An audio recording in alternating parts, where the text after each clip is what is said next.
ठीक है, इस बीच में शाज़िया अलमी का रुख कर लेती हूँ क्योंकि कुछ ही देर के लिए शाज़िया हमारे साथ बनी हुई हैं और राजीव और कुमार गौरव, मैं आपके पास कुछ ही देर में आ रही हूँ। तो शाज़िया अलमी, यहाँ पर या तो आप अपनी बात उस मुस्लिम समुदाय तक ठीक ढंग से जो संशोधन किए गए हैं, क्योंकि आप तो कह रहे हैं ये गरीब मुसलमानों के लिए, ये मुस्लिमों के हित के लिए हैं, महिलाओं का प्रतिनिधित्व बढ़ेगा, या तो अपनी बात आप उन तक रख नहीं पाए, उन्हें समझा नहीं पाए। क्योंकि विपक्ष तो यहाँ साफ तौर पर कह रहा है कि सीधे सीधे यह असंवैधानिक है, झगड़े पैदा करने वाला है, हिंदू मुसलमान करने की जो कोशिश लगातार भाजपा कर रही है उसी को वो आगे बढ़ा रही है। पूजा जी, आपका सवाल बहुत ही महत्वपूर्ण है और उसका जवाब मैं दूंगी। सबसे पहले तो मैं कहना चाहूंगी कि वाकई में कल का दिन एक तारीखी दिन था और मुझे लगता है वो तारीखी दिन और भी ऐतिहासिक बन जाएगा जब आज ये बाकायदा बिल संशोधन के साथ एक एक्ट बनेगा।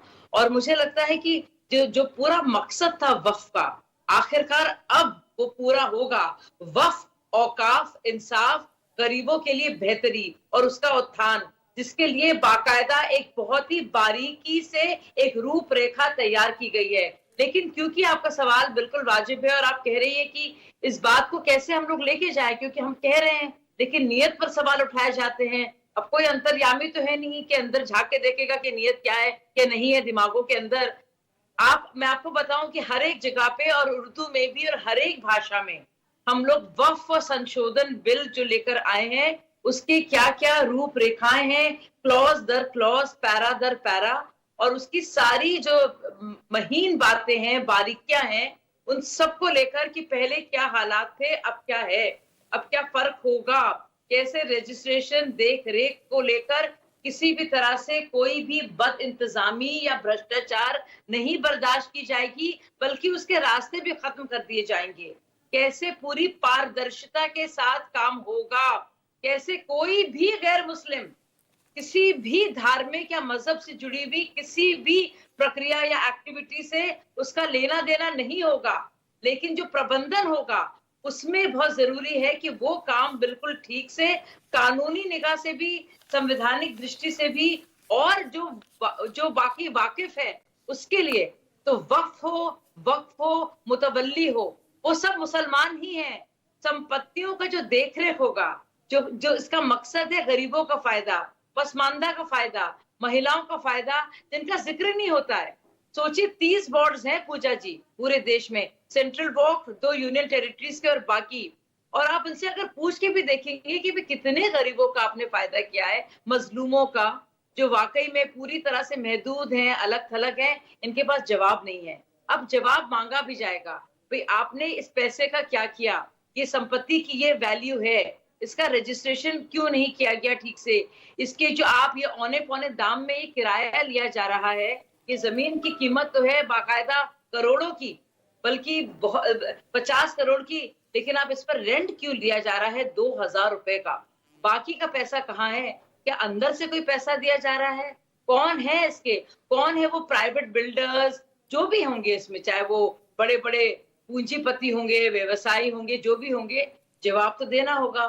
तो मुझे लगता है पहली बार इतने ज्यादा पारदर्शी तौर पर सबकी और पूरी सबकी राय के साथ, राय शुमारी के साथ एक ऐसा कानून जो वाकई में मुसलमानों का हकदार है और उनके हक की बात कर रहा है और उनका हिमायती है, सामने आ रहा है। और हाँ, कुछ लोग तो नाराज होंगे क्योंकि भाई अब तो जनता आती है, अब तो वो सवाल पूछेगी, अब तो कहेगी क्या हुआ उस पैसे, क्या इतनी जमीन है, किसके लिए है, क्यों है, क्या हो रहा है इसमें, सवाल तो पूछे जाएंगे। जाहिर है उनकी जमीन लिटरली खींची जा रही है, लोग तो तकलीफ में होंगे थोड़े बहुत, तो वो हो रहे हैं, वो जरूरी है वो तकलीफ में रहे। मुसलमानों के सामंतवाद और मुस्लिम सामंतवाद पर सबसे बड़ा प्रहार आप देख रहे हैं आजादी के बाद, क्योंकि दरअसल ये पूरी वक्फ की जो प्रॉपर्टीज है ना पूजा जी, मैं आपको बता दूं, चाहे वो अशरफ जो सबसे जो हाई कास्ट मुसलमान है, सबसे अमीर, पॉलिटिकली जो बिल्कुल एम्पावर्ड हैं, शैक्षिक तौर पर तो मैं नहीं कह सकती, लेकिन आर्थिक और पॉलिटिकली सियासी रूप से जो सबसे ज्यादा एंटाइटल्ड हैं और एम्पावर्ड हैं, सशक्त हैं, उनके उनके साथी थी जमीनें, उन्हीं का दबदबा था, वो दबदबा खत्म हुआ और ये जमीन खुलेंगी मुसलमानों के काम के लिए, गरीबों के काम के लिए, बहनों के काम के लिए। और इसके लिए तहे दिल से मैं अपने पूरे समुदाय को कहती हूँ पढ़े, समझे इसको, और जो भी आप जो डिजर्व करते हैं, जिसके आप हकदार हैं, फाइनली वो आपको मिलेगा। इसके लिए आपको भी मुबारकबाद। लेकिन शाजिया जी, यहां पर अगर इन संशोधनों, क्योंकि कल बहुत अहम बात सरकार की तरफ से कही गई ना, अगर 2013 में वो संशोधन नहीं किया होता तो ये बिल लाने की जरूरत ही नहीं पड़ती। तो जब वो संशोधन किया गया था, आपकी सहमति थी ना? सर्वसम्मति से ही पास हुआ था ना वो संशोधन बिल उस वक्त भी? देखिए वो संशोधन कैसे हुआ था, देखिए 2013 आपने, अब मुझे लगता है मैंने बड़े तफसील से सुना अमित शाह जी क्या कह रहे थे, 2013 से 2025 तक कितने लाख एकड़ जमीनें और आ गई हैं, और 2013 में, माफी चाहती हूँ, सिर्फ 6 घंटे में मॉडल कोड ऑफ कंडक्ट से लिख लगने से पहले, यानी कि मोदी जी आ गए थे, उनको खैर पता नहीं था, उनको लगा था कि भाई अब पूरा कनॉट प्लेस, पूरा सीजीओ कॉम्प्लेक्स, आधा पार्लियामेंट की जमीन सब दे देंगे वक्फ बोर्ड को, तो बल्ले बल्ले हो जाएंगे, सब मुसलमान वोट देंगे। लेकिन हुआ कुछ और ही। तो देखिए सच तो ये है, और हमारे साथ अभी बैठे टीएमसी के भाई इधर बैठे हैं, कल तो बहुत बात हुई लालू नहीं, जो प्रसाद सवाल यादव मैंने की, पूछा उसका जवाब दीजिए ना भाई। सहमति तो उस वक्त आपकी भी थी ना, फिर इस बात कहने का क्या औचित्य रह जाता है कि अगर वो बिल उस वक्त नहीं लाया जाता? आपकी सहमति से ही वो पास हुआ ना? जी, हो सकता है सहमति से और हमारी अगर आप पास महिलाओं के प्रतिनिधित्व की बात कर रहे हैं तो 1995 के संशोधन में बात तभी कह दी गई थी। देखिए हमारी क्या संख्या थी उसमें, बताइए आप। हम किस बड़े संशोधन का 2013 से 2025 में जो कुछ हुआ है, उसका क्या हवाला देकर हमें संशोधन नहीं करना चाहिए? अगर हम वहां पे ज्यादातर वहां पे कांग्रेस की सरकार थी, जो चाहती थी कि वक्फ बोर्ड के जरिए बाकायदा पैसे कमाने का एक और तरीका आए और पार्लियामेंट तक जो है दे दिया जाए वक्फ बोर्ड को, तो आपको क्या लगता है कि उसके इतने दिनों बाद, जब इतनी लाख एकड़ जमीन और दे दी गई है, और ये बाकायदा खतरा है सर पर, और भ्रष्टाचार के मामले लगातार बढ़ते जा रहे हैं, तो भाजपा को नई सरकार के होने के तहत ये हक नहीं था? 2013 में हुआ, वो सब जानते हैं कि 6 घंटे में कैसे पास किया गया बिल को, सबको पता है किस तरह से पास किया गया। और हो सकता है कि हमारी संख्या कम थी, तब भी हमें पुरजोर तरह से इस पर काम करना चाहिए था, इतनी ज्यादा रिसर्च करनी चाहिए थी, लेकिन हमने इतने सालों बाद फिर तो विपक्ष के तौर पर आज जो इंडिया गठबंधन आज जो भूमिका निभा रहा है वो ठीक निभा रहा है। आज वो सहमत नहीं है, उसके द्वारा संशोधन दिए जाते हैं, डिसेंट नोट्स दिए जाते हैं, पूरी तरह से खारिज कर दिए जाते हैं। वो तो साफ तौर पर यही कह रहे हैं ना। सरलीकरण नहीं है। अरे इंडिया गठबंधन क्या, सिर्फ कांग्रेस पार्टी की आप बात कीजिए, क्योंकि खुद लालू प्रसाद यादव ने वक्फ करप्शन की बात की है, खुद ममता बनर्जी ने ज्योति बसु के वक्त पर बाकायदा सीबीआई प्रोब की बात की है। 2010 मैंने तो ट्वीट किया है, आप देखिएगा। तो सब बात कर रहे हैं। अब जाहिर सी बात है, मुसलमानों का वोट बैंक है, वही है शाबानो।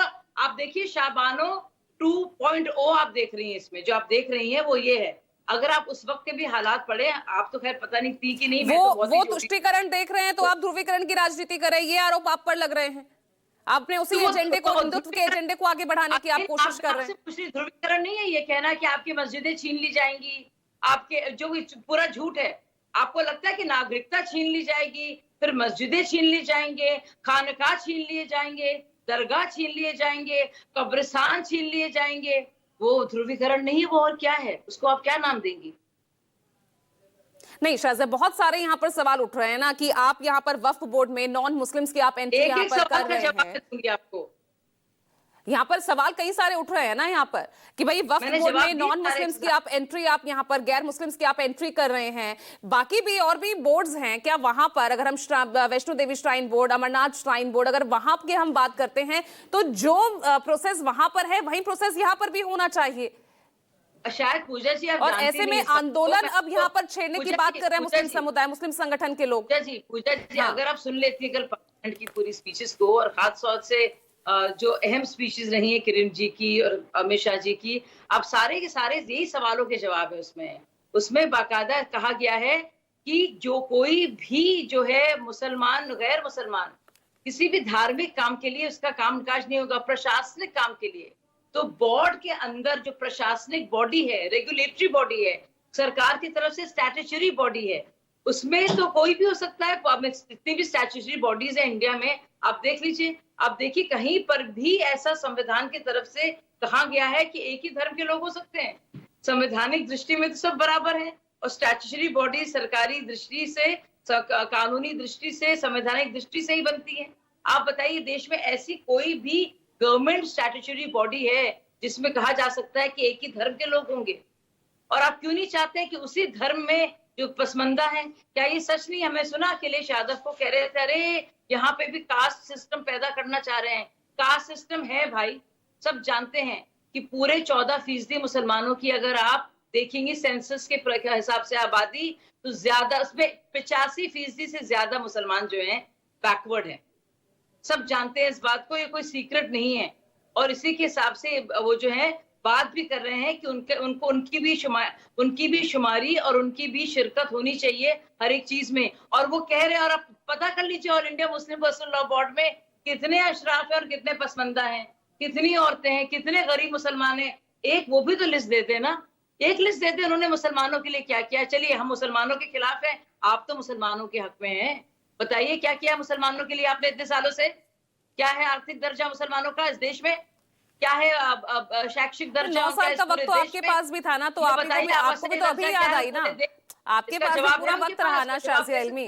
कितने यूनिवर्सिटीज, कितने कॉलेजेस खोले हैं? हिम्मत है बोलने की या है नहीं कुछ बोलने को? दो है, एक तो हिम्मत नहीं होती है या बोलने को कुछ नहीं होता है। तो हिम्मत तो बहुत है बोलने की, लेकिन बोलने को कुछ नहीं। दरअसल शाज़िया इल्मी 10 साल में तो कोशिश आपने भी नहीं की ना। 10 साल कल गौरव को कोई आंकड़ा रख रहे थे ना कि कितनी इस बीच मीटिंग्स हुई हेल्प संख्यक बोर्ड की इस मामले को लेकर, लेकिन कोई फैसला नहीं लिया गया। आपको भी अब जाकर याद आई? नहीं तो हो तो आपकी सोच ये है कि अगर मीटिंग नहीं हुई है तो ये होने दें, मुसलमान के साथ नाइंसाफी होने दें। इतनी है मुसलमानों की खैर खा आप, और जो भी ये गौरव आपका जिक्र कर रहे थे, इतने गौरव गोगोई, आप अच्छा समझ गई मैं, मुझे लगा कुमार गौरव, माफी चाहती हूँ कुमार गौरव गोगोई की बात। इतनी खैर खुआ गौरव गोगोई हो गए कि अब तक मुसलमानों का जो है आप बेवकूफ बना रहे थे, उनको आपने आर्थिक तौर से आप मुस्लिम बना रहे थे और बनाते रहते। अब बेबी क्यों बोलते? अब नहीं बोला है तो और पीसो मुसलमानों को। क्यों मुसलमान के देश का नागरिक नहीं है, पिसता रहेगा। अगर मीटिंग नहीं हुई तो आप क्या चाहती हैं कि अब तक मुसलमानों के साथ अगर डिस्क्रिमिनेशन हुआ है और ये अड्डे बन गए हैं बाकायदा भू माफिया के और करप्शन के, तो अभी भी बनते रहे? मतलब ये कोई लॉजिक है कि अगर मीटिंग नहीं हुई इसके मुतालिक, जैसे गौरव गोगोई कह रहे थे, तो सब चुप बैठेंगे, कमाई होती रहे, गरीब मुसलमानों की बात ना करे, मुसलमान औरतों को ऑन बोर्ड कोई ना रखे, पसमंदा मुसलमानों का जिक्र ना हो, क्या धड़ल्ले से कितना पैसा आ रहा है, कितना जा रहा है, उसकी बात कोई ना करे, क्या हो रही है उसकी आमदनी कोई तो महिलाओं के प्रतिनिधित्व की बात तो 1995 के संशोधन में भी थी ना, तो आप इसमें तो आपने कुछ नया नहीं किया। कांग्रेस तो कह रही है उसमें तो बल्कि हमने 2 से ज्यादा संख्या रखी हुई थी, आप तो फिर भी उस संख्या को सिर्फ 2 तक सीमित रख रहे हैं। तो उसमें तो ऐसा कोई बड़ा हाँ देखिए गौरव गोगोई जी थोड़े घबराए हुए थे, कम पढ़कर आए थे, इसलिए कम ही वो बोले ज्यादा। उनकी हर एक बात जो थी वो झूठ बोल रहे थे, वो उनका कंजेक्चर था। उनका था कि क्योंकि हम कांग्रेस हैं और क्योंकि वो भाजपा है, भाजपा ये करती है। तथ्यों के आधार पर, तर्क के आधार पर कुछ नहीं था उनके पास। अगर उनसे और एक सवाल का, यही सारे सवालों का जवाब दिया गया। भाई अगर मीटिंग नहीं हुई, आपने हमसे पूछा, अगर मीटिंग नहीं हुई इतने दिनों से, तो यानी कि अभी भी मीटिंग नहीं होती, अभी भी ये ना होने तो। जैसे नरसिम्हा राव ने कहा था ना, मुसलमान गटर में पड़े तो गटर में पड़े रहने दो, आप क्यों फिक्र कर रहे हो भाई?